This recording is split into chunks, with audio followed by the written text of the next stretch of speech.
اگر آپ سستیوں اور غفلتوں کے حوالے ہیں تو یہ آپ کے مسئلے کا حل نہیں ہے. آپ کو لڑنا ہوگا خود سے، آپ کو سمجھانا ہوگا خود کو جلد سے جلد. جب ایک کام بہت زیادہ بگڑ چکا ہوتا ہے نا تو وہ ٹھیک ہونے میں بھی ایک اچھا خاصا وقت مانگتا ہے. ہماری زندگیاں بہت بگڑ چکی ہیں، اللہ کا اور میرا تعلق بہت ڈسٹرب ہو چکا ہے. لہٰذا اب ہمیں اپنے وقت کو لے کر سیریس ہو جانا چاہیے. جس وقت میں رہتے ہوئے ہم نے اپنے آپ کو بگاڑا، اللہ سے دور کیا، اب اسی وقت کا استعمال کر کے ہم نے خود کو ٹھیک کرنا ہے، اپنے اعمال کی مرمت کرنی ہے. اللہ کا اور میرا جو تعلق ڈسٹرب کر دیا گناہوں نے، نفس نے، شیطان نے، اب نیک اعمال کر کے میں نے اس تعلق کو دوبارہ بحال کرنا ہے. میں جتنی دیر کروں گا اتنا ہی میرا نقصان ہے، اور جتنی جلد میں اپنے لیے، اپنی آخرت کو سنوارنے کے لیے، اپنے اللہ سے جڑنے کے لیے فیصلہ کروں گا اتنا ہی میرا فائدہ ہے. یہ آپ کی زندگی بدل سکتا ہے. اسے اٹھائیں اور سٹارٹ کریں لکھنا. صبح آنکھ کھولنے سے لے کر رات کو آنکھ بند کرنے تک تم کیا کرتے ہو لکھو.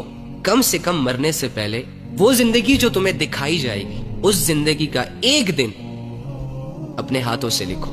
وہ اعمال نامہ جس میں تمہاری چھوٹی سی چھوٹی بات، چھوٹی سی چھوٹی سوچ، چھوٹے سے چھوٹا عمل بھی لکھا جا رہا ہے، اور مرنے کے بعد تمہارے سامنے آنے والا ہے اس اعمال نامے کا کچھ حصہ. جیتے جی اس کے ذریعے سے اپنے ہی ہاتھوں سے کسی کاپی پر یا کسی پیج پر اتارو. لکھو اپنے اعمال، اپنی ایکٹیویٹیز، اپنی سوچ، اور لکھنے کے بعد سوچو کہ اب اس میں اللہ کی فرما برداری کتنی ہے اور اللہ کی نافرمانیاں کتنی ہیں. 24 گھنٹوں میں سے میں اللہ کو کتنا ٹائم دیتا ہوں، اپنی آخرت کو کتنا ٹائم دیتا ہوں، اور دنیا کو کتنا ٹائم دے رہا ہوں، دنیا کے لوگوں کو کتنا ٹائم دے رہا ہوں. کیا میں نے آج کے دن 5 وقت کی نمازیں پڑھی؟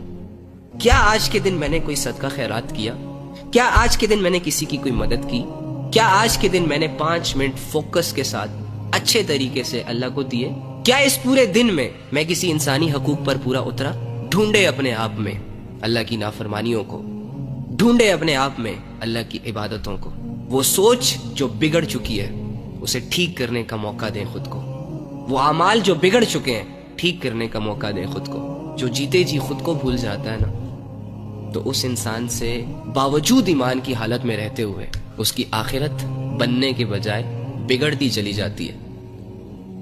کافر اور مشرک تو اس لیے اپنی آخرت نہیں بنا سکتے کیونکہ ان کے پاس تو وہ ایمان ہی نہیں ہے جس سے آخرت بنتی ہے. لیکن کتنا بڑا بے وقوف ہے وہ انسان جس کے پاس وہ میٹیریل موجود ہے جس سے آخرت بنتی ہے، ایمان. جس نے یہ لا الہ الا اللہ محمد رسول اللہ پڑھا، جس کے پاس وہ دولت ہو جس کے استعمال سے آخرت کی انفینٹ لائف بنتی ہے، سورتی ہے.